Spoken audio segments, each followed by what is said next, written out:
Liem is in Oshawa at the Ontario Regiment Royal Canadian Armoured Corps Museum. He joins us live, and he's getting up close and personal with some of history's most famous and impressive war machines. Liem?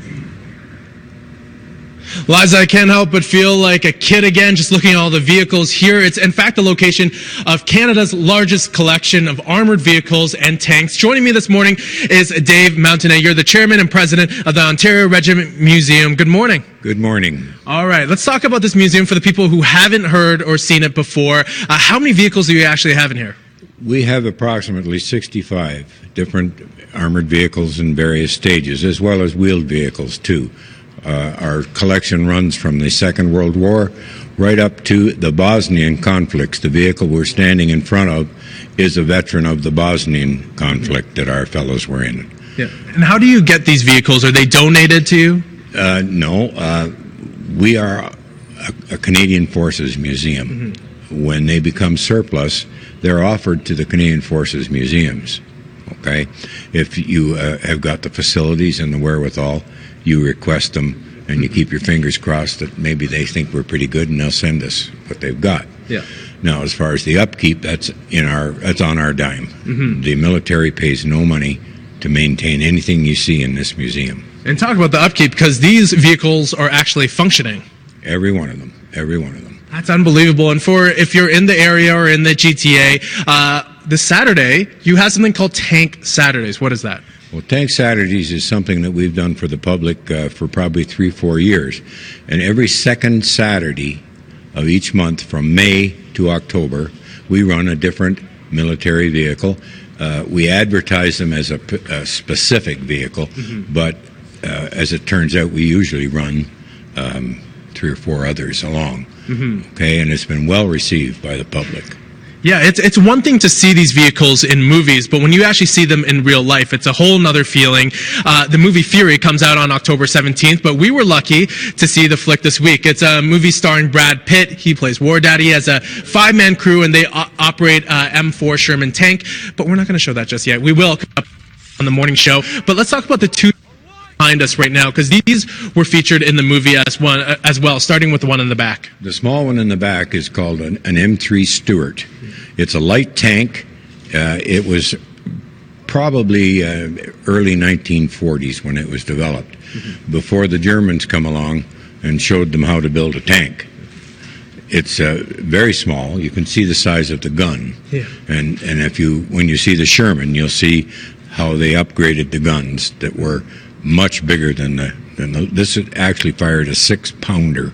You can see the shell on the front there, that right over the machine gun laying on the front. Mm-hmm. Like there's bigger rifle bullets, I think. That's what our guys had to fight with. Wow. The British called them honeys. They were given to them in the Desert War, and apparently, as the story goes, they called them honeys because the Brits said they're a real honey of a tank. They've got an airplane radial engine in them, a 7-cylinder radial gasoline engine, mm-hmm. and they will really go. Wow. And that's why they called them a honey tank. Wow. So if there was, hypothetically, a zombie apocalypse or something apocalyptic, these tanks could take care of some of the undead? Oh, yes. Yes, for sure. All right. Like, it's a fully functional tank, and the machine guns work, and the big gun runs, too. So. Yeah. Now, the one over here that's called Bobby is an M4. That tank replaced that tank. Wow. And you can see the difference in the two tanks. When the Korean War broke out, that's the only tank that Americans had to face the Russian, like there's one in the yard I can show you later, okay? Well, speaking of the yard, that's where the M4 Sherman tank is actually, and it's decked out. It looks exactly like the Fury, which is the new Brad Pitt movie. So we're going to be checking that out. Dave is going to be taking us for a ride coming up on the morning show, so you won't want to miss it. It's an unbelievable sight. In the meantime, I'm going to throw it back to you, Liza. Well, Liem is in Oshawa at the Ontario Regiment Royal Canadian Armored Corps Museum. He joins us live, and he's getting some hands-on experience with some pretty impressive machinery, including the same tank Brad Pitt is driving in the upcoming film Fury. Hey, Liem. Hey, Liza, if hands-on you mean just parking my butt on this tank, then yes, I'm getting very hands-on with the M4 Sherman tank. Joining me right now is Dave, who you met about 20 minutes ago. He's the expert with this tank. So this weighs, 5 tons? How heavy is this? 38 tons. Oh, okay. In the Imperial, that's almost 80,000 pounds. Wow. And give me some of the specs of this vehicle, because in the movie Fury, this is what War Daddy, Brad Pitt's character, commands around enemy lines. So what can you tell us about this tank? This is an M4 Sherman tank used by most Allied forces in the Second World War. The gun is a 76 millimeter high velocity gun. We're sitting here with a 50 caliber on my arm and a 30 caliber machine gun up here. The turret is hydraulically with an electric motor. It can traverse 360 degrees.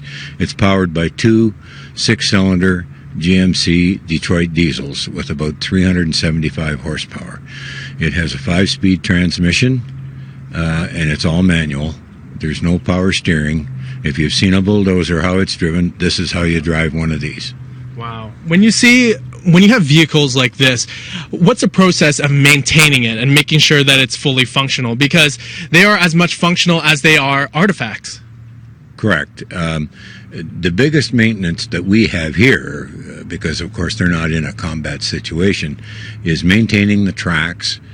Tanks are a high maintenance vehicle about tracks. Anybody with a skidoo knows what I'm talking about. They work loose. The ends that connect them together, they work loose. You have to always keep your eye on the track. Other than the fact that you have to make sure your engines are tuned up, and you've got 2 engines in there. Mm-hmm. You have to keep them running in sync.